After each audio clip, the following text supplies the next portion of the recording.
Assalamualaikum warahmatullahi wabarakatuh. Bismillahirrahmanirrahim. Alhamdulillahirabbil alamin. Wassalatu wassalamu ala asyrofil mursalin sayyidina Maulana Muhammadin wa ala alihi washabihi ajmain amma ba'du. Ingkang pertama matur nuwun angsal gelar Gus Kiai. Dados pun sempurna niki.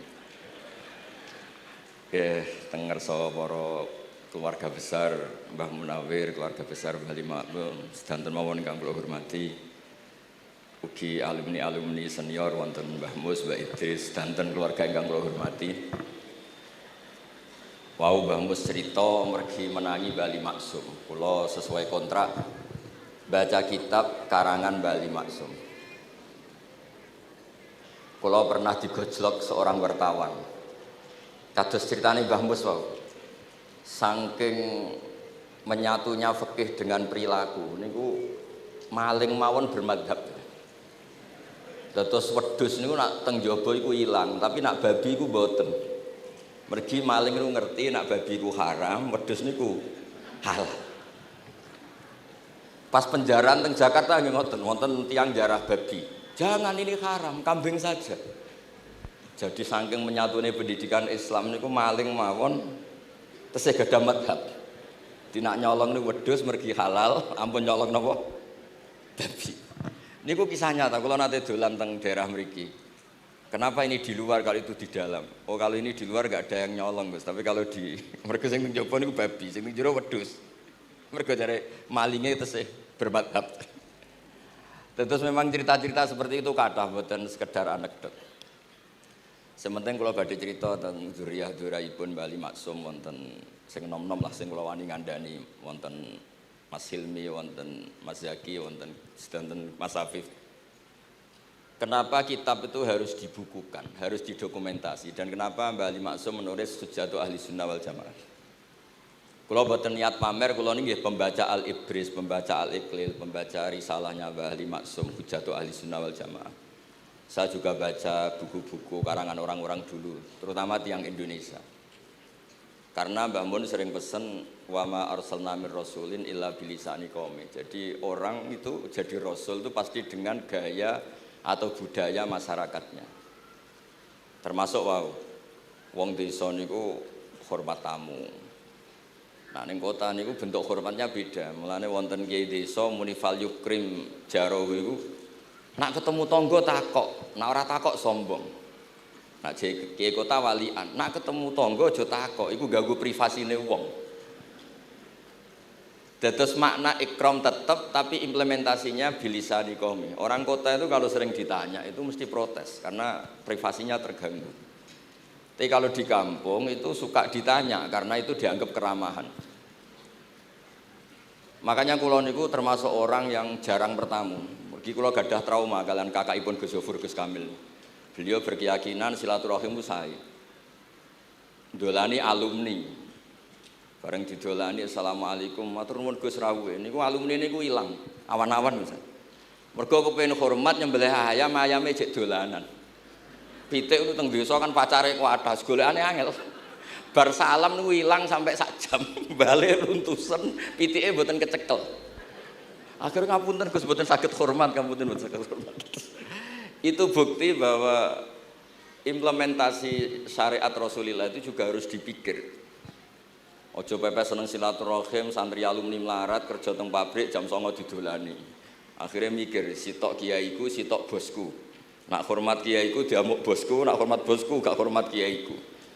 Hal-hal seperti ini kemudian melahirkan satu kearifan. Setiap kiai di era masing-masing.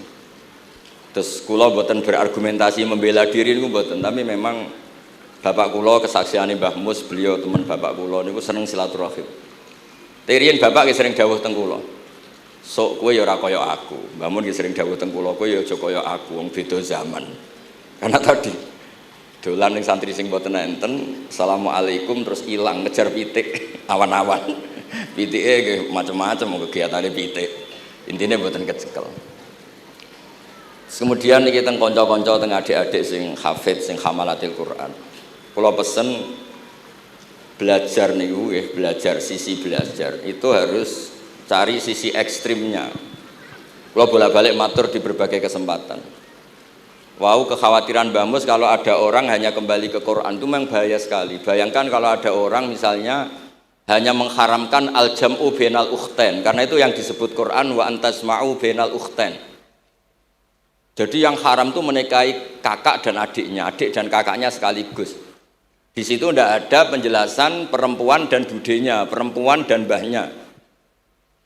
Kemudian zaman Nabi Sugeng hanya ditambahi wala binal mar'ati wa ammatiha, wala binal mar'ati wa kholatiha. Dan tidak boleh menikahi perempuan pas buliknya atau budenya. Nabi sempat melarang. Karena kula sebagai lelaki niku jek masuk lah. Misalnya bojone jenengan umur 17 tahun, bulike umur selawe 17 jek mungkin masuk lah dalam definisi biologis itu masih masuk. Dan Nabi tidak pernah menambahkan wala binal mar'ati wa jaddatiha. Karena kalau istri kita umur 20, banyak mungkin umur 70. Itu kira-kira nggak usah dilarang ya orang kepikiran. Ini orang kepikiran ya untuk sableng. Nah, kemudian kalau hanya kembali ke Quran, nanti kita hanya mengharamkan al-jam'u bainal ukhtain, karena itu yang disebut Al-Quran. Wa antasma'u bainal ukhtain. Lalu lahirlah pakar-pakar balaghah. Itu disebut min itlaqil ba'di wa iradatil kul, yang disebut ukhtain tapi maknanya bainal mar'ataini sing bainahuma ada mahram atau ada mahramiyah. Antasma'u al mar'ataini sing bainahuma mahramiyatun. Jadi barokahnya ngaji sama ulama itu kita tahu duduk perkaranya. Ini lafadz yang mewakili atau lafadz yang sebenarnya atau lafadz yang simbolis. Lafadz simbolis itu saking mangkelnya Allah. Itu kalau ada orang salah itu disebut wa ja'ala minhumul qiradata wal khanazira wa abadat tauhid. Jadi kalau misalnya dalam penelitian tidak pernah ada orang yang dirubah Allah menjadi kera, menjadi babi, itu kita masih bisa menganalisis. Itu saking ibaratun an ghadabillah. Atau diistilahkan balaghah ini tasbih yang balik sehingga ada tuh tasbih dibuang. Jadi kalau orang Arab senang seseorang masih bilang Zaidun kal bakhri. Tapi kalau senang banget bilang Zaidun bakhrun. Kalau gantengnya belum ganteng banget masih dibilang Zaidun kal badri. Tapi kalau sudah ganteng banget kayak Rasulullah SAW disebut anta samsun anta badrun. Kaf taswihnya dibuang dan itu ablaq lebih balik. Jadi PR kita sebagai ahli Quran ini adik-adik itu tidak selesai. Utamanya ya implementasi keseharian kita sebagai panutan lah, kalau boleh GR sebagai panutan. Kulo niku teng Narukan nggih tiyang jangkar kulo nggih kathah, karena ya saya ada pernah Pak D Pak Ali. Kulo nggih tiap hari nggih teng Tegal nggih, malam pun terencanakan ambek uzlah dadi kulo niki pun matur Gus Afif. Niki kontrak kulo pun bar kitabe Bali ben diwaca putu-putune kok enak ngongkon wong liya terus. Terus ngengken tiyang ngeten iki ya rodok masalah saja. Jadi kitabe bae diwaca putune. Dulu itu biasa. Taqiyuddin As-Subki ngarang kitab disarai putrane. Dulu itu biasa. Imam Haromen ngarang kitab. Ya semuanya bapak ngarang disarai anaknya, anak ngarang disarai cucunya itu biasa dulu. Kalau sekarang enggak, mbahnya ngarang kula kan maca. Putune karek ngrungokno, nak cocok dilem, nak ora dikritik. Terus saya minta ya, tradisi kula niku mboten sombong. Di hallnya bapak itu saya tiap hallnya bapak mesti baca kitab. Mboten nate ngundang sinten-sinten. Perkara ini tiang NU niku ora usah diundang wis teko. Mboten wonten undangan sing teko mun kuwatah. Mbok saking senenge wong alim, mbok saking senenge bingung mboten ngerti sowe ora diundang teko. Ya akhirnya kula bingung ora hormat iku dosa. Hormat iku sing teko iku ninggal kewajiban ngurusi bojone timbang ngurusi bojo ribet nekani hall. Timbang mulang madrasah kuncai buling-buling bisa roi sithik nekani hall. Terus kadang-kadang tiang lunga niku nggih pelarian mboten mesti hormat. Niku penelitian niku sampean cek. Terus niki kula cerita pentingnya belajar Quran. Kemudian tradisi kita termasuk tradisi Bali Mbah Munawir. Kula tahu banyak lah tentang cerita Mbah Munawir karena nggih bapak saya itu hafal Quran, mbah saya hafal Quran dan di antara sanadnya pasti lewat Mbah Munawir. Quran di Indonesia itu kalau nggak lewat Mbah Munawir di antaranya lewat Kiai Said Sampang. Sekarang sudah generasi ketiga kalau nggak keempat yang sekarang kalau nggak salah Kiai Rafiq bin Mansur bin Kiai Said. Dan di keluarga kula nggih keluarga Lasem sama keluarga Damaran di Kudus. Dulu itu di antara keagungan Quran itu keahliannya ulama memberi penjelasan. Sebab itu disebut wal kitabil mubin, punya kemampuan mencerahkan. Kalau memberi analogi, kalau kita belajar Ihya, itu hal yang tidak masuk akal itu menjadi masuk akal. Misalnya begini, orang tuh kalau dirasani itu harusnya seneng karena itu app kamu dibuka dan kamu menjadi tahu. Lau akhbaroka mukhbirun bi anna fi jubbatika akroban au hayatan akun tataskuruhu. Kalau ada orang memberitahu saya bahwa di baju kamu ada kalajengking atau ada ular berbisa, kira-kira saya matur nuwun apa enggak? Harusnya matur nuwun karena itu bahaya sekali kalau ada di tubuh saya.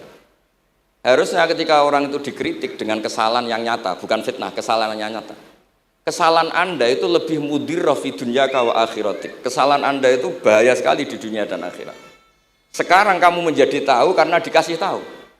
Harusnya matur nuwun sama yang ngasih tahu. Kama anna huzati lau akhbaroka mukhbirun fi anna fi jubbatika hayatan akroban akun tataskuru. Pasti kita terima kasih. Tapi kita sebagai hafid Quran kalau disuruh belajar fikih, wong aku mondok kon ngapal kok belajar fikih. Kadang-kadang malah saking kaconya itu, aku wong Quran, aku wong kitab. Memangnya kitab jubuk konti nak boten nggih Quran. Jadi masalah-masalah yang saya sering dikelui beberapa kiai termasuk Gus Kafabi Lirboyo pernah cerita, saking nggak pernah ngajinya, ada orang takut mutah karena hamil pas sholat ngunyah permen. Nggak tahu kalau itu membatalkan apa? Sholat. Jadi banyak cerita-cerita nyuwun sewu tanpa ingin tangkis merendahkan hafidh-hafidhah kita, hamalatul Quran, hamilat ini ada masalah fiqhiyah keseharian. Kalau dulu itu udah ada. Kunna nata'allamul Quran, kunna utinal iman qoblal Quran. Kita ini dikasih iman dulu baru dikasih Quran sehingga iman kita mantep. Baru belajar Quran, fana ta'allamuha asra ayat. Dulu kalau mengistilahkan Quran memang pakai dhamir muannas karena artinya ayat. Terus dan kita tidak beralih hatta nata'allama halalaha wa haramaha. Dan kita tidak beralih sebelum tahu halalnya mana, haramnya mana. Ini penting karena ada hal-hal yang sifatnya itu fatal kalau tidak ngerti. Misalnya tafsir. Itu ada ayat wa min thamaratin nakhili wal a'nabi tattakhiduna minhu sakaron. Ketika khomer belum diharamkan, itu masih Allah imtinan. Imtinan itu menyebut nikmat. Di antara nikmat itu disebut tattakhiduna minhu sakaron. Kamu itu kalau punya buah anggur bisa agak-agak ngefly dan itu bisa melupakan problem Anda. Kemudian ketika perang, itu orang Islam itu sadar, yang orang kafir itu agak sakau, agak sakaron. Kalah dia pede, yang orang Islam nggak pede karena sadar. Akhirnya masih ada jawaban kul fi ma ismun kabir wa manafi'u linnas, termasuk terus kendel. Akhirnya ya sama-sama agak ngefly, sebagian ya tidak semuanya. Sehingga haramnya khomer itu sampai 3 kali periode. Nah, pernah haram hanya kalau mendekati sholat, la taqrabus sholat wa antum sukaro. Tapi kalau mau sholat duhur ya nyakonya itu jam 7. Jangan setengah 12 nanti masih kuliah ayyuhal kafirun a'budu ma ta'budun wa antum abiduna ma. Karena peristiwa itu baru terakhir diharamkan tanpa catatan. Nah hal-hal seperti ini misalnya saya ini Mbah Mus sering ngendikan, Pak Kures juga sering ngendikan, saya tidak percaya terjemah, kata Mbah Mus. Ya karena kalau terjemah itu berdiri sendiri, ada ayatun mansukhoh atau ahkamun sing mansukhoh atau hukmun sing mansuh. Kebetulan anak ini belajar yang mansuh, dia tidak ngerti nasihnya, yaitu terus dipegang. Katanya memegang Al-Quran. Padahal hukum itu sudah diganti sama Allah Ta'ala, disebut nasah mansuh. Sehingga dulu kalau Sayyidina Ali ngecek beberapa masjid, ada guru atau ustadz, kamu pengajar Quran iya, apakah kamu ngerti nasah mansuh? Enggak. Jawabnya Sayyidina Ali, halakta wa ahlakta, kamu sendiri rusak dan kamu merusak orang lain. Nah ketika di Kerapia itu ada Mbah Ali Maksum, Mbah Maimun itu sering cerita ke saya, dhisik iku hak Mbah Munawir saking kepingine santri Quran yang ngaji kitab. Iku kalau ada santri Lirboyo atau santri mana mulang muin itu Mbah Munawir ikut sebagai percontohan ben santri-santri itu seneng ngaji fikih. Terus kata Mbah Mun, saking kesemseme Mbah Munawir iku ambek wong alim, delalah besanan wong alim. Dulu Mbah Zaini pernah angsal keluarga Lirboyo, sehingga beliau punya dzurriyyah teng Lirboyo. Terus besanan kalian Mbah Maksum, Nyai Hasyim angsal Bali Maksum, sehingga terus di Krapyak itu banyak orang-orang alim. Tapi terus Mbah Mun cerita, kabeh ono regane, Bali Maksum terus populer sebagai alim alamah, sehingga yang ke Krapyak itu ya ora pati niat tahfidz, niate ngaji kitab. Singkat cerita di era itu ada Ki Abdul Qadir, tapi pondok Krapyak Bali Maksum terlalu populer sehingga terkenal ngaji sorof Bandungan. Sehingga dulu di Indonesia itu ada sorofnya Mbah Ali Maksum, ada sorofnya Mbah Maksum Ali Kuaron itu. Nah yang sorofnya Mbah Ali Maksum ya fa'ala yaf'ulu uf'ul. Kalau sorof di Mbah Maksum Kuaron fa'ala yaf'ulu fi'lan. Yang satu ngikuti fi'il itu ya harus jejer fi'il, yang satu ngikuti jurumiyah. Kalau yang dikatakan master itu sing yaji'u salisan, yang datang ketiga dalam tasrifnya fi'il.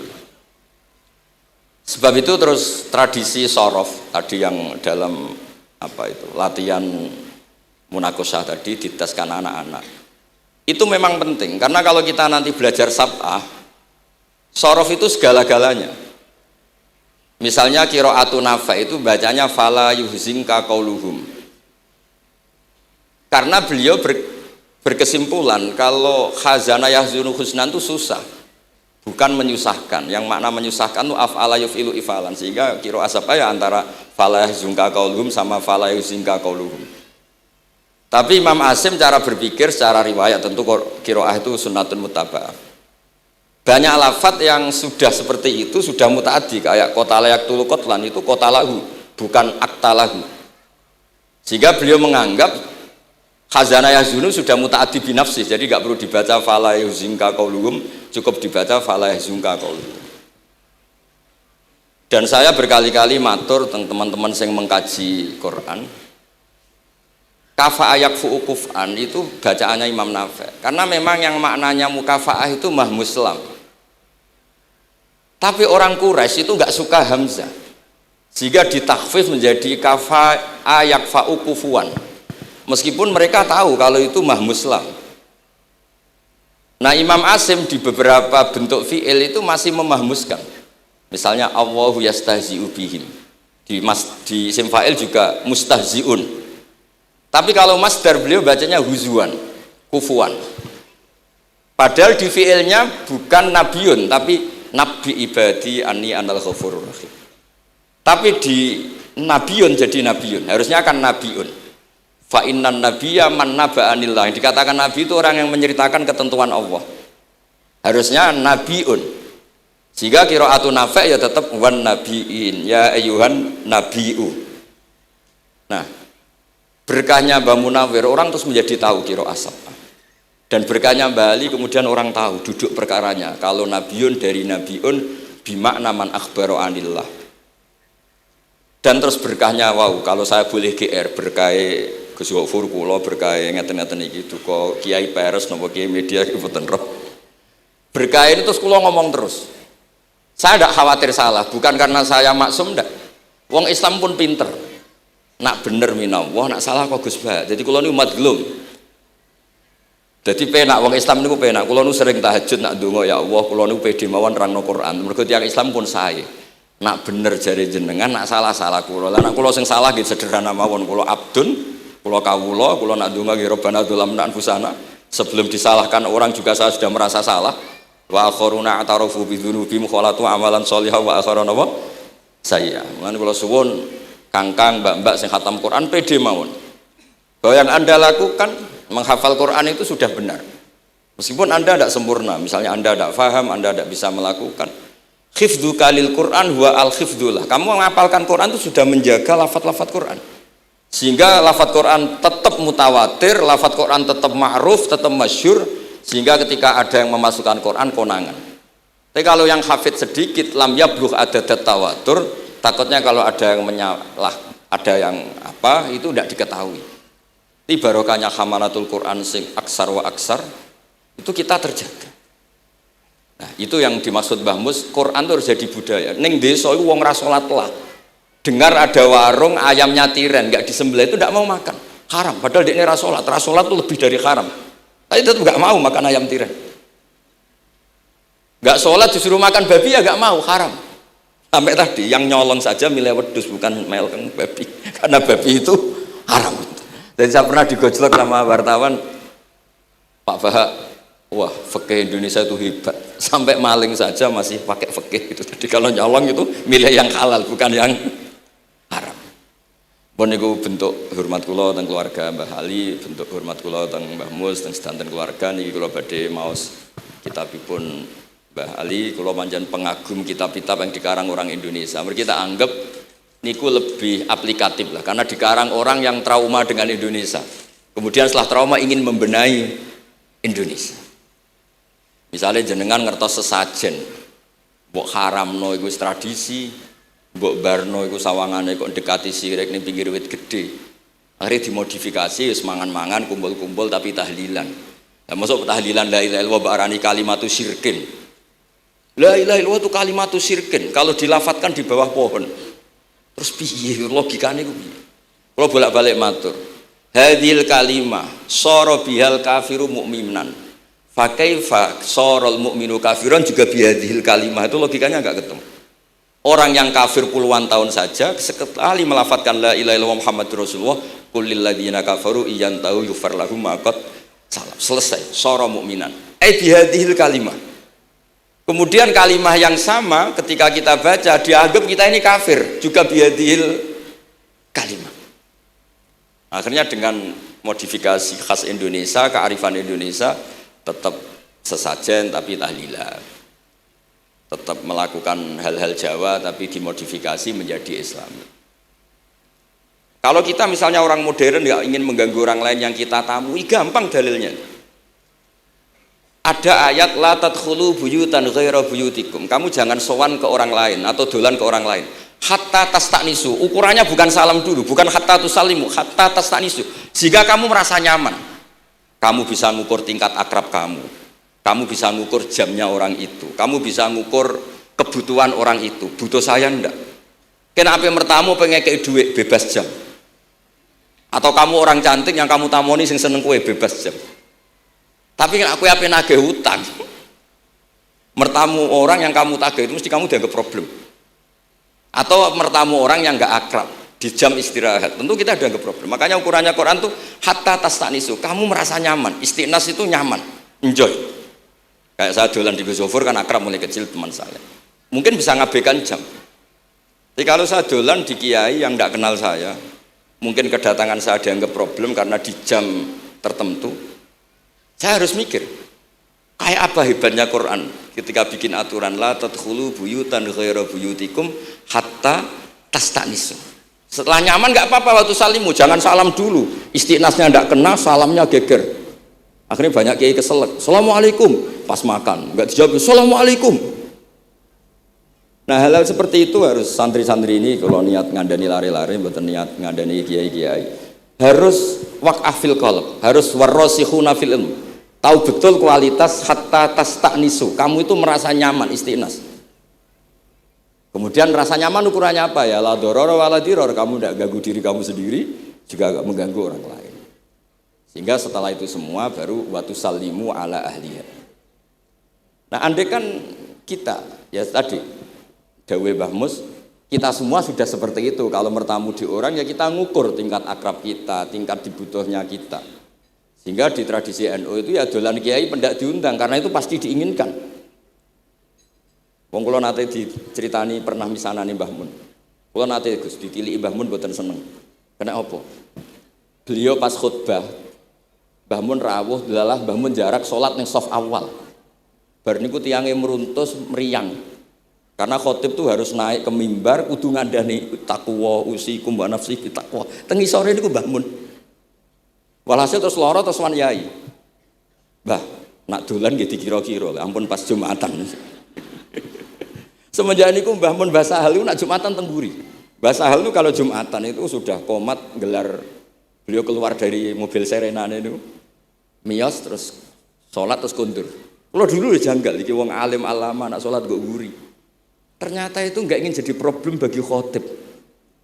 Jenengan iso bayangno khutbah teng ngarepe Mbah Mus, terus kula munggah ngeten nyekel tongkat, usikum wa nafsi fi taqwa.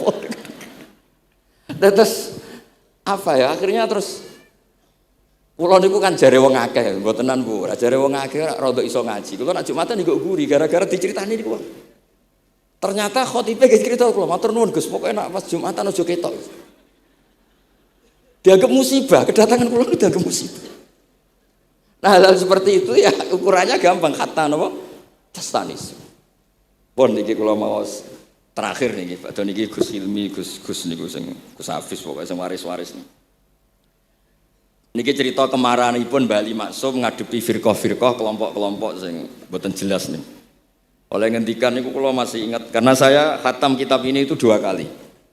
Nggih khatam tenan maksudnya kula sinaoni terus padanan dalil yang beliau sebut tak cari sampai ketemu, bener-bener kula cari, ya saya ulang lagi, dalil padannya kula cari, terus emosi-emosi beliau juga tak tulis, karena beliau diantara yang diceritakan itu sampai ngendikan, wahal bi jununun, kata beliau, apa saya ini sudah gila, ketika saya fatwa, misalnya orang nggak boleh ziarah Rasulullah SAW. Itu artinya menghalangi orang ketemu nabinya. Makanya bener Mbah Mus tadi, ada orang tuh debat, wiridan itu sunat atau ora? Dalile piye? Terus ada orang yang provokasi gini, kamu dikatakan bid'ah setelah sholat gak wiridan, kowe iku ben ora nyebut Allah. Terus kepikiran matur kula, wis Agus bar sholat itu pokoknya aku wiridan. Cek bid'ah cek ora, wong kok ora oleh eling Allah. Wis gak usah dalil-dalilan. Jadi pertama diprovokasi, wiridan model ngono iku ora ono sanate, ora ono hadise. Singkat cerita seorang ini meninggalkan wiridan. Terus ketemu orang NU yang kebetulan rapati iso ngaji tapi pinter logika. Kowe ora tau wiridan saiki nek bar salat, ora tau, enggak ada hadisnya gini-gini.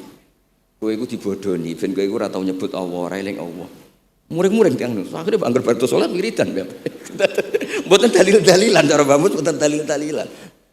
Lah niki nah cara Mbah Maksum istilahno betapa kaconya orang sing yahulu bainahu wa baina nabi, memisahkan orang itu dengan nabinya Muhammad sallallahu alaihi wasallam. Kata Mbah Ali, walazima kadzalik ayyakuna ulamaul Islam min awali hadil ummah ilal yaumi fi khata'in azim.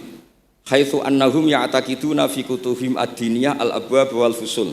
Yadhkuruna fiha ziyaratahu sallallahu alaihi wasallam. Kata beliau, wa inni bima ahmidu min laqabi kiai amuru wa usaddidu fil amri kullu mu'minin ayasudda rahlahu tariklahu ila ziyarati. Jadi beliau sendiri di sini juga dan saya atas nama sudah diberi gelar kiai memberi fatwa begini. Jadi di kitab Sajaratul Ma'arif itu ada babu dzikri rajul manaqiba nafsi. Orang itu kadang harus sombong menyebut kelebihannya sendiri. Kayak Nabi Yusuf ngendikan inni hafizun alim. Nabi Sulaiman juga ngendikan wa utina min kulli syai'. Itu bukan sombong tapi cara beliau untuk memaklumatkan. Saya belum pernah merasa ahli tafsir. Tapi kan kita khawatir kalau ada tafsir yang cara Mbah Mus tadi kiai produk sendiri. Akhirnya kalau mau tafsir, saya pernah ngaji Mbah Maimun, ngaji Bapak. Saya baca kitab Al-Ibris, baca Al-Iqlil, baca terjemah Kemenak, baca terjemahnya Pak Quraisy, baca terjemahnya Imam Sa'rawi. Baca banyak lah yang saya baca, termasuk membaca kitab-kitab dulu mulai tafsir Tobari, tafsir apa saja yang saya bisa tak baca.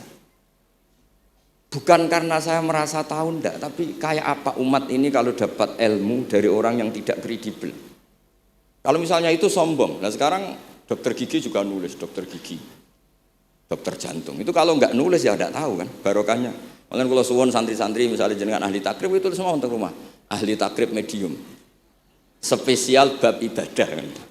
Nanti yang enggak pati pinter ya spesial mandi junub, enggak apa-apa. Yang penting orang tahu kamu keahliannya di mana. Daripada kamu enggak memaklumatkan, kemudian ada orang lain yang enggak pernah ngaji memaklumatkan seakan-akan paling tahu Islam. Terus menjadi mahatus soal, menjadi marhalur rijal. Kayak apa? Islam mau dikemanakan? Semua ulama dulu biasa ngendikan ma adkhaltu fi kitabi hadza illa shahih, kata Imam Bukhari. Yang saya masukkan di sini semuanya hadis sahih.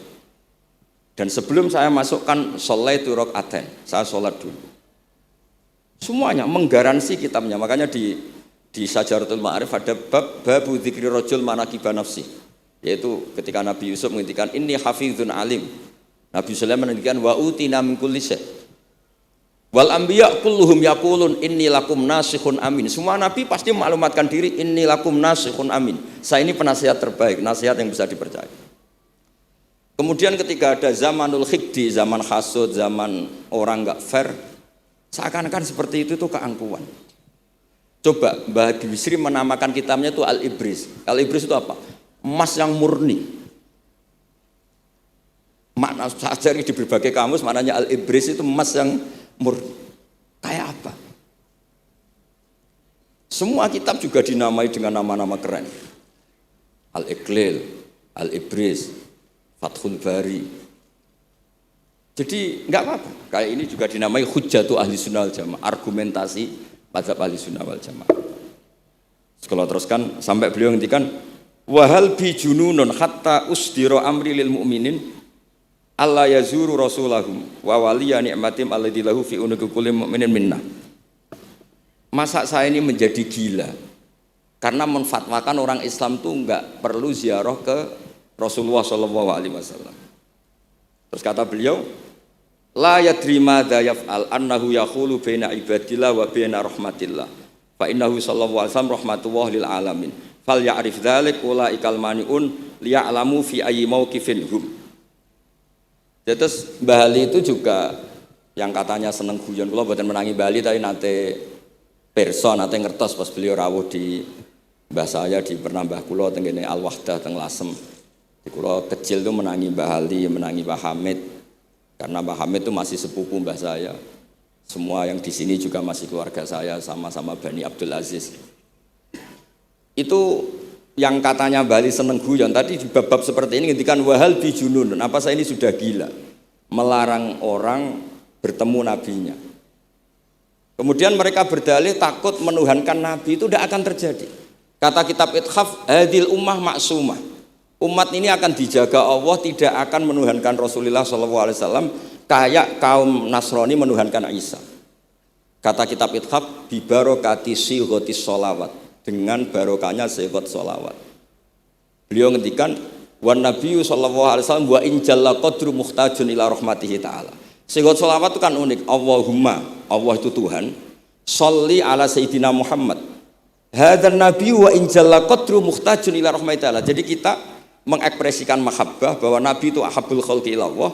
Di saat yang sama kita tetap bilang Allah yang Tuhan tolong selalu beri sholawat dan rahmat ke Rasulullah.